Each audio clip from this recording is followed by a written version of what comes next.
Hi, welcome to another episode of the Sankofa Pan-African series. Today, we'll be celebrating one of Africa's many legends, Dr. Cheikh Anta Diop. Cheikh Anta Diop was born in Senegal on the 29th of December 1923. At the age of 23, he went to France to continue his studies. Initially, he focused on mathematics and science, but very quickly completed his studies in this area and became drawn to studies relating to philosophy and Africa. He was particularly interested in researching Africa's roles in the origin of human beings and civilization. This led him to become involved in various students' movements that were actively demanding the end of French colonization of African countries. His involvement in studying Africa's role in world civilization brought him to the realization that the best way to tackle the domination of Africa by others was to challenge the way Africa was being presented and to correct the distorted, denigrated, and buried history of Africa, its peoples, and their contributions globally. Dr. Cheikh Anta Diop was a visionary who came to his conclusions about Africa and its people long before others realized the importance of the role of Africa in world history. This, of course, meant that he faced a lot of obstacles and detractors. It took him almost 10 years to obtain his doctorate because his dissertation kept getting rejected. For instance, the initial doctoral dissertation which he submitted to the Sorbonne, the most prestigious university in France and indeed the French-speaking world at the time, was rejected because it proposed that Egypt was an African civilization. For that simple reason, that dissertation was rejected. He, however, did not let this rejection stop him. He went ahead and published many of his ideas. But in order to complete his doctorate, he had to register another dissertation which did not focus on his belief about ancient Egypt's contribution as an African empire to world civilization. All the obstacles that people like Cheikh Anta Diop faced within academic circles and the way he tackles them are instructive for those of us who are still contending with racism in so-called citadels of knowledge today. Our academic colleagues who either consciously or unconsciously still believe in the superiority of one race over all others might not be as brazen as their predecessors who were supposed to have been scholars that Anta Diop had to face at the Sorbonne. But their aim is no different. Nowadays, they hide behind constituting themselves as the authority figures on all major studies on Africa, its people, on the continent, and in the diaspora.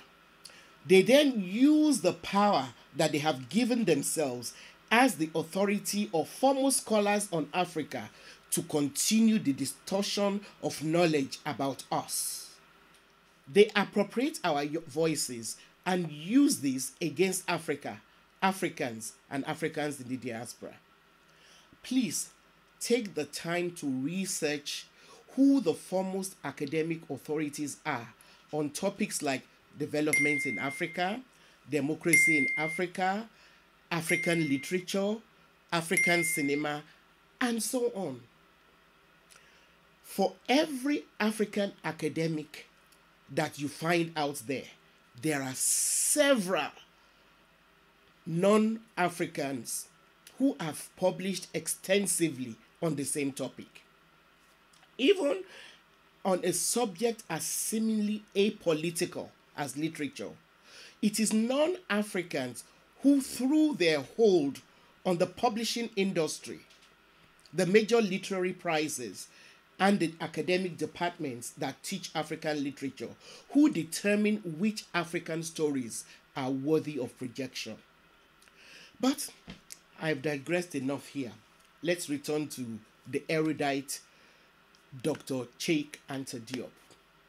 Next, I want to examine some of the groundbreaking ideas about Africa and the rest of them. One of Diop's theories that I find most impressive is the way that he challenged the widely held view by academics at the time, and to a large extent academics today. Diop's ideas about the physical variability of human beings, which, though predating the breakthrough in the genome mapping and DNA analysis, have been supported by these areas of scientific studies. Diop believed in the idea of variability in the way human beings are constituted biologically. He used his belief to argue that Africans should not be classified, characterized, or categorized into one rigid type, which existed only south of the Sahara. He pointed at the various shades of skin color, facial structure, hair texture, etc., which characterize us just as they do other ethnic groups. After all, you will find some Caucasians have blue eyes, while others have brown ones and different hair colors. He argued that if white-skinned people had as many variants which were spread all over Europe, the Mediterranean, the Middle East, etc., why should black-skinned people only be confined to sub-Saharan Africa? He successfully rubbished Eurocentric scholars who believe that the theory of evolution points to the survival of the fittest. In other words, these racist academics believe that while all human beings are evolved from apes, not all apes evolved into humans, because some were not able to. They then use this argument to suggest that, in the same vein, it is only logical that some humans have evolved further and therefore are more advanced than others. Such theorists believe that black Africans have simply not evolved as well as other ethnic groups. These eugenic theories were supposed to be the science, or pseudoscience, honestly, behind the idea that the people who were responsible for the Egyptian civilization could not have been black Africans. And an example of such scholars were members of the American eugenics movement, who insisted that black people are of a lower race.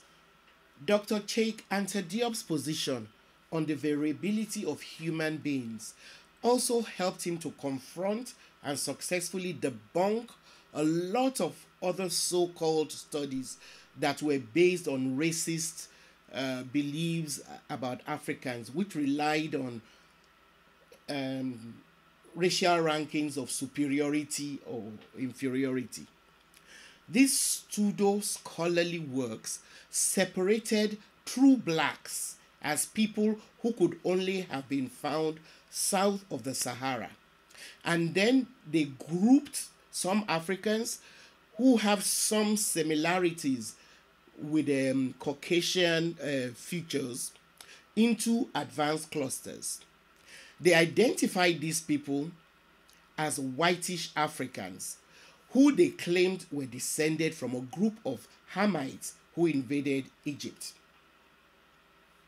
I have referred to this nonsense about Hamites in an earlier episode. They believed that only such people who were not black Africans could have been responsible for all the developments in ancient Egypt. What Dr. Anta Diop did was to point to ancient historians like Herodotus, who, when describing Egyptians, wrote that they were black with woolly hair. He also interpreted anthropological, linguistic, and archaeological data to illustrate the similarities between ancient Egyptian culture and sub-Saharan African cultures. Considering the volume of work and quality of research which Dr. Cheikh Anta Diop left behind, it is easy to actually forget that he was also a brilliant scientist. He established a radiocarbon laboratory in Dakar, Senegal, and was the director of radiocarbon laboratory at the Fundamental Institute of Black Africa, IFAN, at the University of Dhaka. Dr. Cheikh Anta Diop died in Dakar, Senegal, on the 7th of February, 1986. But he left us a wealth of books and publications. Most of them, of course, all his works were originally written in French, but most of them are available in English. He wrote severally on the African origin of civilization, myth or reality, pre-colonial Black Africa. He did a comparative study of the political and social systems of Europe and Black Africa, from antiquity to the formation of modern civilization or barbarism. So another one of his books that you should look out for is called Black Africa, the Economic and Cultural Basis for a Federated State. And then also The Peopling of Ancient Egypt and the Deciphering of the Meroitic Script, and Cultural Unity of Africa. Please just Google Dr. Cheikh Anta Diop and you'll find, a very long list of very important books that he left for us. Please don't forget to join us next time. And if you have not yet subscribed, do so. And feel free to share this with your friends. Bye. See you next time.